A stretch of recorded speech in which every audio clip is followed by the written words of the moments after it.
तुम्हें बस कुछ मोमेंट्स के लिए आंख बंद करना है और अपने दिमाग से सारे थॉट्स को दूर कर देना है। एक सर्टेन ड्यूरेशन वाला म्यूजिक सुनो और तब तक सुनो जब तक तुम डीप स्लीप तक ना पहुंच जाओ। तुम ऐसा नहीं कर सकते कि रात को 4 घंटे सो के दिन में 2 घंटे सो रहे हो। इसका प्रोनाउंसिएशन मुझे भी अच्छे से नहीं पता, बट मैं तुम्हें बता सकता हूँ इस मेथड को कैसे यूज करना है।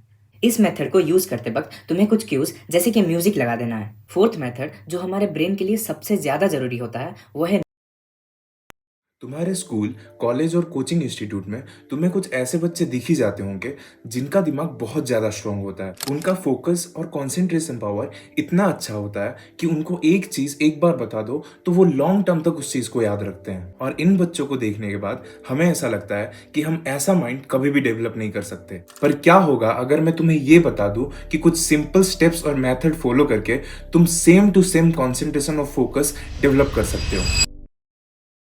Hello everyone, I am Somyavrata Misra, a first year MBBS student at SCB MCH Cuttack. Toppers को देख के या तो हम जेलस होते हैं या फिर दुखी हो जाते हैं ये सोच के कि क्यों हमारे पास ऐसा दिमाग नहीं है। पर कभी भी हम ये एनालाइज नहीं करते कि ऐसी कौन सी चीज है जो टॉपर्स को हमसे डिफरेंट बना देती है। आज के वीडियो में हम 4 मेथड्स के बारे में बात करेंगे जिससे तुम अपना कॉन्सेंट्रेशन इफेक्टिवली इंक्रीज करा सको और अपना स्टडी आवर्स बढ़ाने के साथ साथ चीजों को रिटेन करने की कैपेबिलिटी भी इंक्रीज कर सको। इनमें से 2 मेथड मैं कंटिन्यूअसली अपने लाइफ में यूज करता हूं और 2 मेथड को कैसे इफेक्टिवली यूज किया जा सके और उसका 100% फायदा उठाया जा सके, इसके लिए मैंने काफी सारे वीडियोस और आर्टिकल्स पढ़े हैं। आज के वीडियो का पहला मेथड जो हमारे मेमोरी रिटेंशन कैपेबिलिटी को अफेक्ट करता है वो है TMR यानी कि टारगेट मेमोरी रिएक्टिवेशन। ये मेथड बेसिकली एक न्यूरोसाइंस बेस्ड टेक्निक है जिसमें तुम कुछ क्यूज के थ्रू अपने मेमोरीज को रिकलेक्ट करवाते हो during the time of sleeping.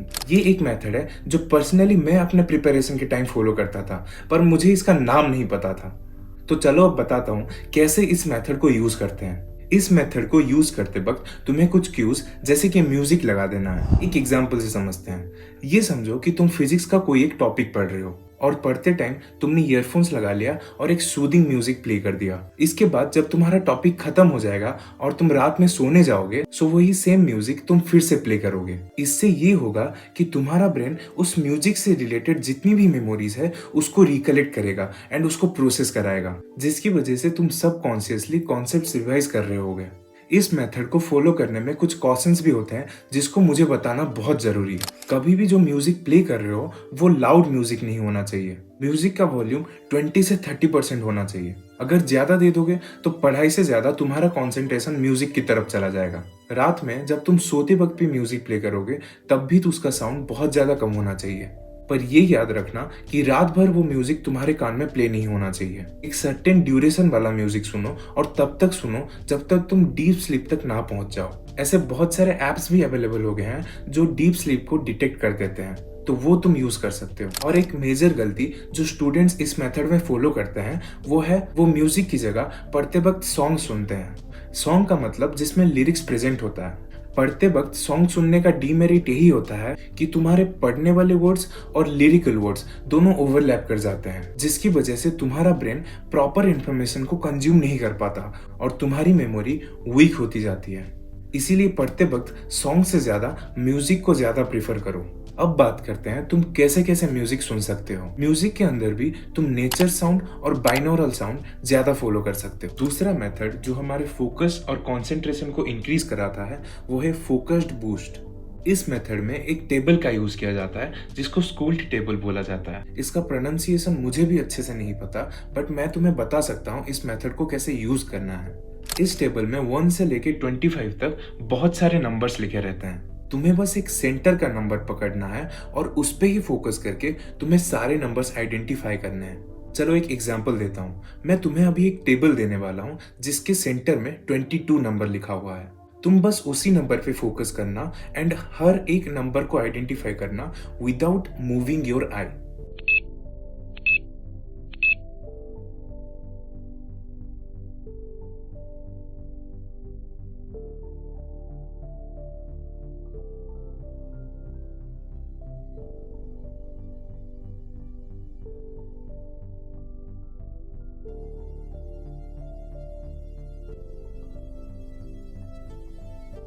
तो कितने सेकंड्स में तुमने सारे नंबर्स आइडेंटिफाई कर लिए ये कमेंट करो। इस मेथड को बार बार प्रैक्टिस करने से तुम्हारा पेरिफेरल विजन एक्टिवेट होगा। तुम्हारे आई के मसल्स बहुत स्मूथली और कंट्रोल्ड वे में काम करेंगे। ये मेथड तुम्हारे ब्रेन की चीजों को इंटरप्रेट करने की ताकत बढ़ा देगा। तीसरा मेथड है मेडिटेशन। ये मैं ज्यादा फॉलो नहीं करता था, पर इसके फायदे तो बहुत ज्यादा होते हैं। तुम्हें मेडिटेशन करने के लिए किसी भी पोस्चर को फॉलो करने की जरूरत नहीं है। तुम्हें बस कुछ मोमेंट्स के लिए आंख बंद करना है और अपने दिमाग से सारे थॉट्स को दूर कर देना है। मेडिटेशन को बस ये समझ लो कि तुम कुछ देर के लिए अपने दिमाग को रिबूट कर रहे हो।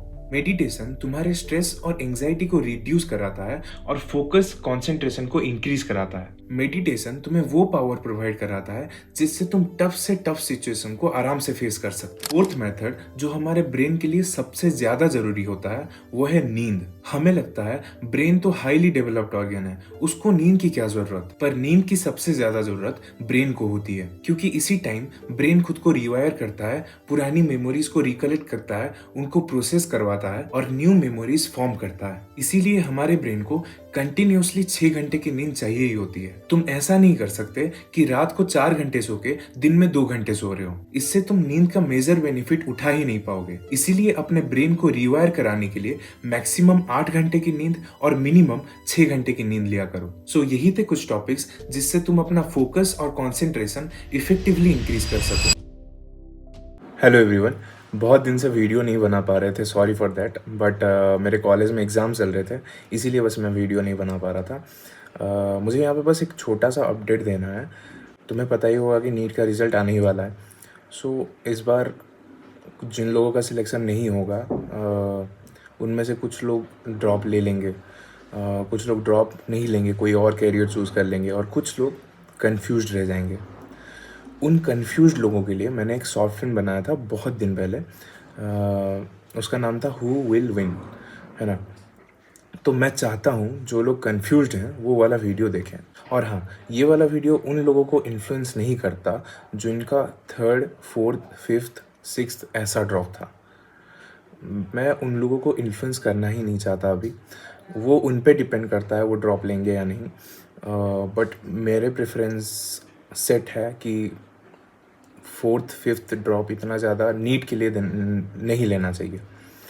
तो अगर तुम्हारा 1st या फिर 2nd ड्रॉप था और तुम अभी कंफ्यूज्ड हो लेना चाहिए क्या नहीं, या तुम्हें कुछ मोटिवेशन चाहिए, तो वो शॉर्ट फिल्म तुम देख सकते हो। बहुत अच्छी शॉर्ट फिल्म है, बहुत मेहनत लगी है, 2 मिनट का कुछ है। तो तुम अपना टाइम निकालो, वो वाला वीडियो देखो। मैं इसको डिस्क्रिप्शन में भी डाल दूँगा और यहाँ ऊपर आइकन में भी दिखा देगा। तो ओके, बस इतना ही बोलना था। आज के लिए इतना ही। Thank you everyone for watching this video till the end. मिलते हैं नेक्स्ट वीडियो में विद सम अच्छे टॉपिक्स। तब तक के लिए पढ़ते रहिए, मेहनत करते रहिए, मेरी वीडियोस देखते रहिए और सबसे ज़्यादा इम्पोर्टेंट, खुश रहिए। Thank you guys.